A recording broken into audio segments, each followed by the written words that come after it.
Welcome back to the Grill Zevo. A while back my wife got me one of those 17-inch Blackstone griddles, and she got a pretty good deal on it. 60 bucks for the griddle, and it came with 4 of those camp stove propane bottles because you can bring it out camping with you.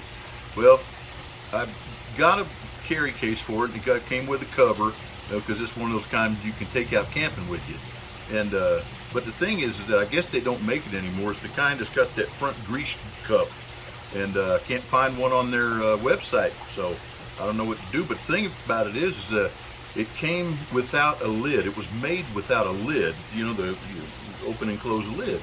And I made some smash burgers on it. I don't have a video yet, but I will.